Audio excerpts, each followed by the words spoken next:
Olá, gente! Hoje nós vamos falar sobre operações com frações.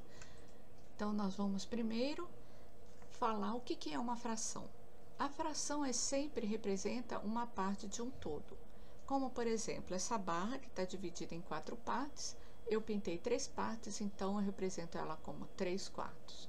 Ou essa circunferência dividida em 3 partes, e eu represento 1/3, um pedaço de 3 pedaços. O número de cima é chamado de numerador e o de baixo é chamado de denominador. A fração, ela representa sempre, então, uma divisão. Como é que eu faço soma de frações? Nós vamos separar em 2 casos. Primeiro, quando as divisões, ou seja, quando os denominadores são iguais. Então, neste caso, basta somar os numeradores. Por exemplo, embaixo eu tenho uma barra dividida em 5 partes, apenas com uma parte pintada, e a outra também em 5 partes, com 3 partes pintadas. Se eu for considerar as partes pintadas, então eu tenho 4 partes pintadas de 5. Então, veja que a gente repete o denominador e soma apenas os numeradores. Quando as frações têm denominadores diferentes, a gente tem que fazer o quê? Nós temos que igualar os denominadores para poder fazer a operação da mesma maneira que fizemos agora. Então, nesse exemplo simples, por exemplo, eu tenho 1/2 e tenho 1/4. Então, o que eu vou fazer? Aqui, essa primeira circunferência, eu vou dividir, em vez de em 2 partes, eu vou dividir em 4 partes. Agora, em vez de ter 1/2, eu tenho 2/4. E agora eu tenho 2 frações com denominadores iguais. 1/2 mais 1/4, eu tenho 3 partes pintadas, eu só opero o numerador, 3/4. Certo? Então, quando se fala de soma, a operação de subtração ela é equivalente, porque ela é somar com seu oposto. Então, as regras valem para soma e subtração. Vamos ver esse exemplo aqui, que nós temos uma soma e uma subtração de 3 frações com 3 denominadores diferentes. Então, a primeira coisa que eu tenho que fazer é procurar os múltiplos de cada um desses denominadores. Então, os múltiplos de 2, 2, 4, 6. E aí, agora eu procuro os múltiplos de 3, 3, 6, 9. Os múltiplos de 6, 6, 12, 18. Agora eu vou procurar os múltiplos que são comuns entre eles. Então, eu percebo que o 6, o 12, o 18, eles são comuns entre os 3 números, e eu vou procurar, então, sempre o menor múltiplo entre eles. Por que o menor? Para a gente fazer menos conta, né? Então, será que toda vez que eu fizer soma, subtração de fração, eu tenho que fazer essa relação? Não, existe uma maneira de achar esse menor múltiplo comum, chamado ainda de mínimo múltiplo comum. Então, a gente faz o seguinte: arruma os 3 números em ordem crescente e coloca uma barra vertical. Procura o menor número inteiro maior que 1, que divida pelo menos um deles. Nesse caso, tem 2 números pares, então eu começo colocando 2. Então, vou fazer a divisão. 2 dividido por 2 dá 1, o 3 não dá, repito, e 6 dividido por 3 dá 3. Então, agora o menor número que dá para dividir algum deles é o 3. Então, eu faço o 1, eu repito, 3 dividido por 3 dá 1, 3 dividido por 3 dá 1.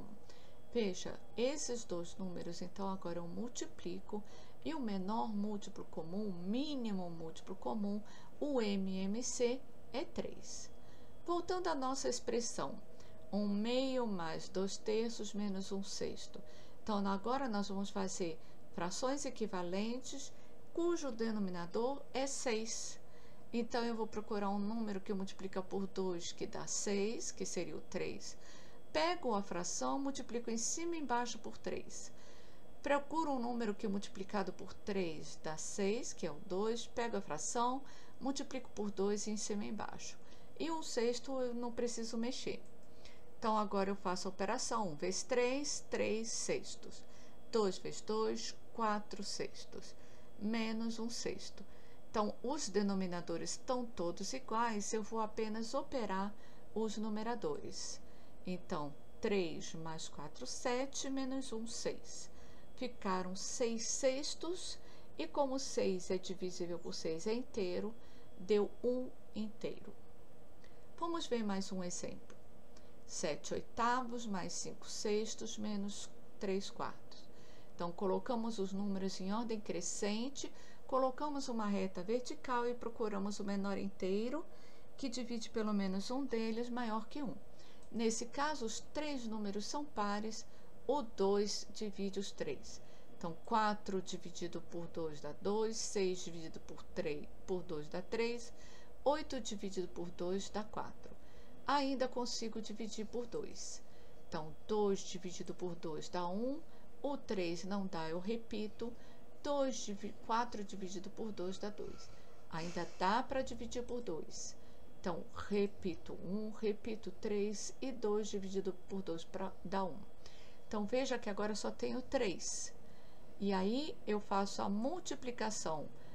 2 vezes 2, 4, vezes 2, 8, vezes 3, 24. O mínimo múltiplo comum entre eles é 24. Então, agora eu vou procurar um número que multiplicado por 8 dê 24. Multiplico a primeira fração por 3 em cima e embaixo.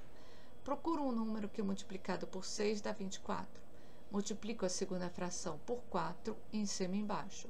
Procuro um número que multiplicado por 4 dá 6, dá 24. Multiplico a terceira fração por 6 em cima e embaixo. Faço a conta. 7 vezes 3, 21. 5 vezes 4, 20. 3 vezes 6, 18. Veja que as 3 frações estão com denominadores iguais, então apenas opero os numeradores. 21 mais 20, que dá 41, menos 18, que deu 23, 24 avos. Vamos falar agora, então, do produto de frações. Essa é a operação mais simples que tem, porque basta você multiplicar os numeradores e os denominadores. Então, por exemplo, meio vezes 3 quartos. Então, é 1 vezes 3, 2 vezes 4. Então, 3 oitavos. 2 inteiros vezes 1 quinto.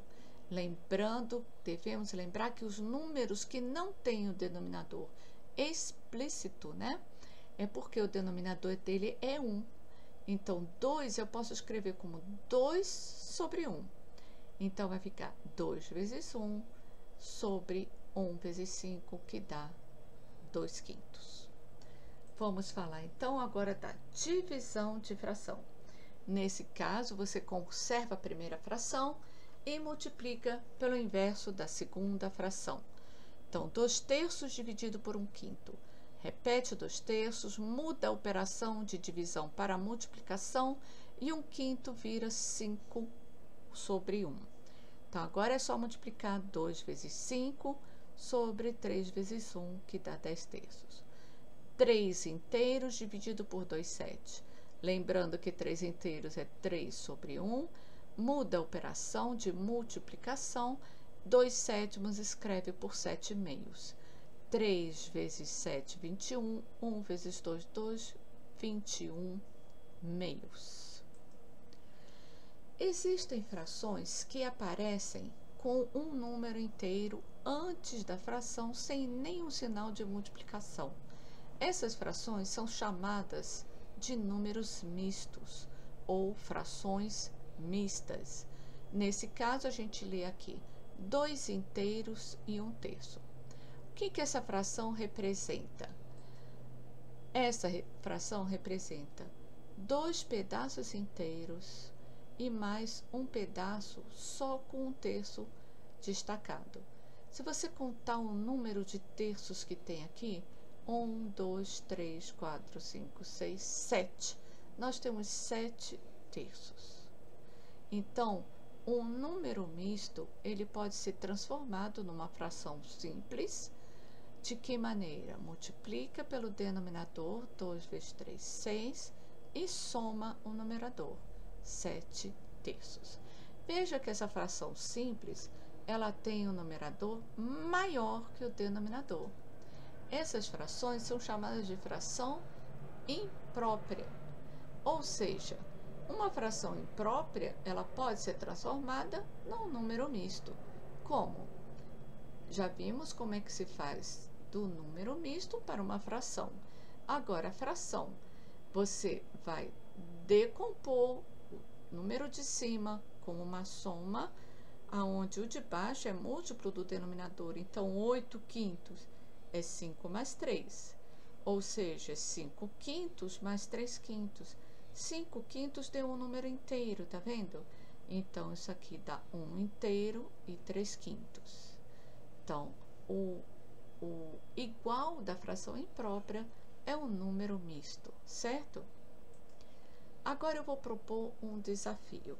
Então, eu peço que você pause o seu vídeo agora, copie esses 3 exercícios, faça eles no caderno, que o próximo vídeo nós vamos resolver ele detalhadamente. E é assim que se aprende matemática, né, gente? Fazendo conta. Todo esse material está sendo tirado do livro Matemática com Aplicações Tecnológicas, volume 1, da editora Blucher, que eu, professora Suzana Abreu e professor Seizen Yamashiro somos autores.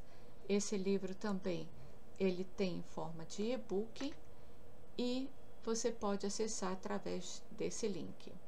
Muito obrigada!